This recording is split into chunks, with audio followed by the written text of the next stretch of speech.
2026 ഫെബ്രുവരി 15 ഞായറാഴ്ചയും 16 തിങ്കളാഴ്ചയുമാണ് ശിവരാത്രി ആഘോഷം.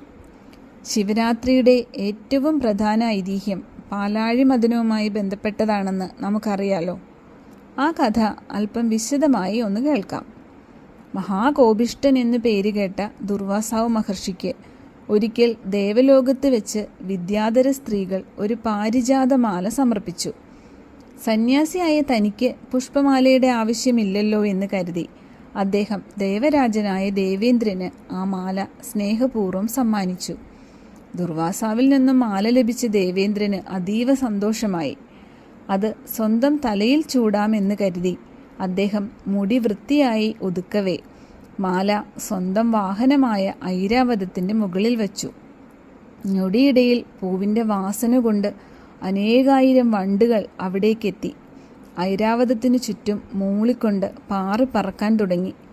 വണ്ടുകളുടെ ശല്യം സഹിക്കവയ്യാതെ ഐരാവതം ആ മാലയെടുത്ത് നിലത്തിട്ട് ചവിട്ടി മെതിച്ചു.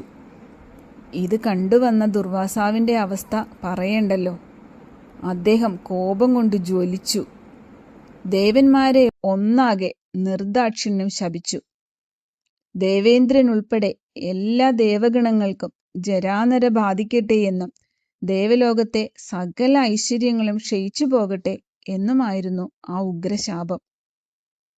ശാപം മൂലം ജരാനരകൾ ബാധിച്ച ദേവന്മാർ മഹർഷിയുടെ കാൽക്കൽ വീണ് പരിഹാരം യാചിച്ചു. പാലാഴി മദനം ചെയ്ത് അമൃത് സേവിച്ചാൽ പൂർവസ്ഥിതിയിലാകുമെന്ന് മഹർഷി അരുളി ചെയ്തു.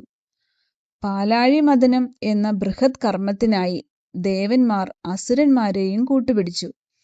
മന്ധരപർവ്വതത്തെ കടകോലായും വാസുകി എന്ന നാഗശ്രേഷ്ഠനെ കയറായും ഉപയോഗിച്ച് ഒരു ഭാഗത്ത് ദേവന്മാരും മറുഭാഗത്ത് അസുരന്മാരുമായി പാലാഴി കടയാൻ തുടങ്ങി.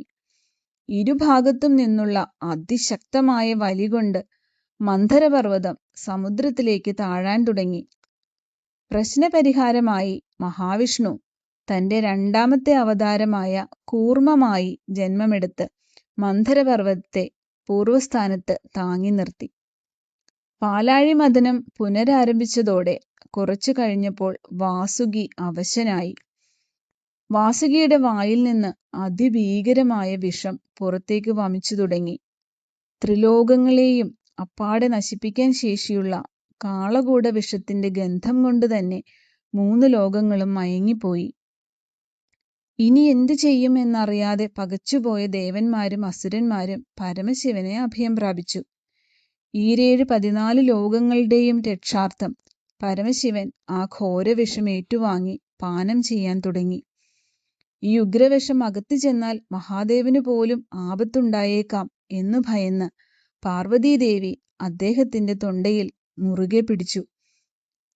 ആ വിഷത്തിന്റെ ഒരു തുള്ളി മതി ഈ ലോകം മുഴുവൻ ചാമ്പലാകാൻ എന്നറിയാവുന്ന വിഷ്ണു ഭഗവാൻ ഇത് കണ്ട് വിഷം പരമശിവന്റെ വായിൽ നിന്ന് പുറത്തേക്ക് വരാതെ വായ അടച്ചുപിടിച്ചു.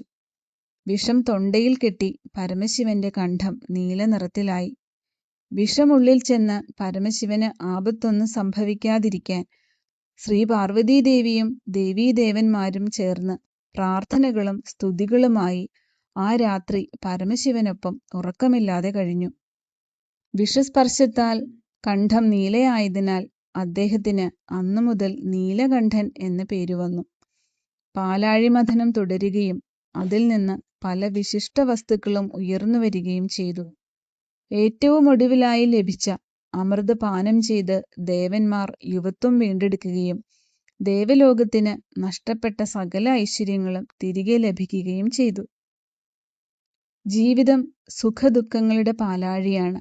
അതിൽ ഈശ്വരൻ എന്ന മന്ധരപർവ്വതത്തിൻ്റെയും ഭക്തി എന്ന വാസുകിയുടെയും സഹായത്താൽ സന്തോഷം എന്ന അമൃത് കടഞ്ഞെടുക്കാൻ മഹാദേവൻ ഏവരെയും അനുഗ്രഹിക്കട്ടെ.